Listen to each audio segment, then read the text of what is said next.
Many civilizations, including the ancient Egyptian religion, Indian Upanishads, and Taoism, has the concept of dualism in terms of afterlife. The mind-body problem is the relationship between mind and body. It has existed since the earliest recorded systematic concept of mind in Egypt around 2686 BCE until René Descartes popularized the problem by formulating it into the form that exists today in the 17th century. René Descartes was a French philosopher. He believed mind exists separately to the body. In the mind-body dualism field, René Descartes defines the two terms res cogitans, meaning thinking things, and res extensa, meaning the extended things. In terms of Descartes, res cogitans is the mind, a non-extended thinking substance that does not occupy any space. And res extensa refers to the body, which is extended thinking substance that occupies a certain amount of space. His belief can be proved by I exist is necessarily true each time it is expressed by me or conceived in my mind in his second meditation. Provides evidence for the existence of mind through the act of thought.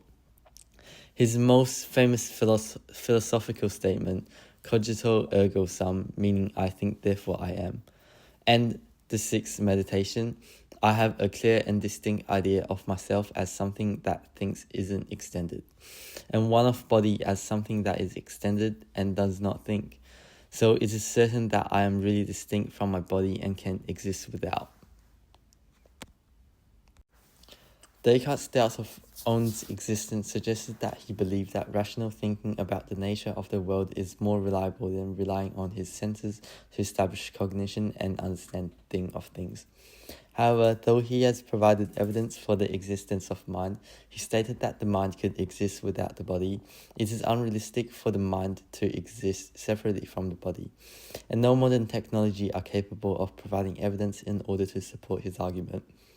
While Descartes established a strong foundation for the mind-body problem, Thomas Hobbes has an opposing view to the problem.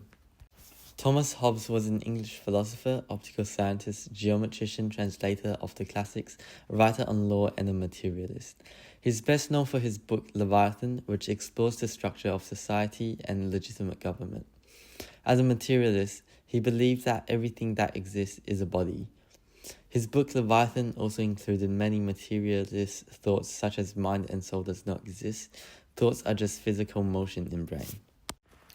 As opposed to René Descartes' view on the mind-body problem, he believed that the mind is simply another form of matter just like the body.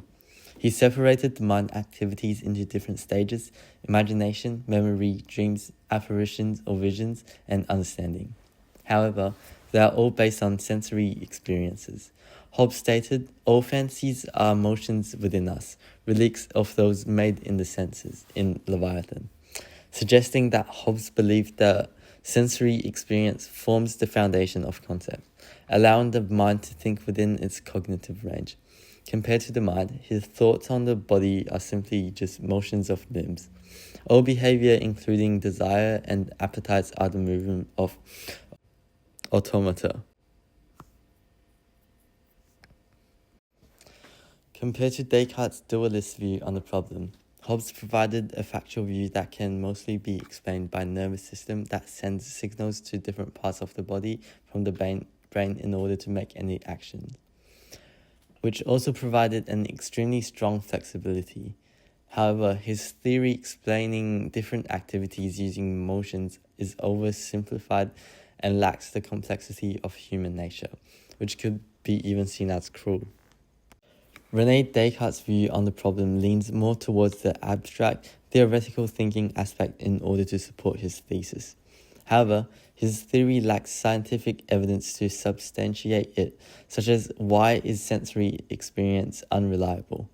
On the other hand, Thomas Hobbes established his point of view completely on sensory motion, which could be explained by modern science. In my opinion, the mind requires the body as a medium to exist, since there is no evidence of a random non-extended substance floating around. However, the mind activities are completely distinct to the body. Evidence supporting this thought could be self-harm, since instinctive reflexes are an instinct behavior presented by the human body. Self-harm indicates that the mind activity are distinct from the body, as it demonstrates such word contradictory behavior.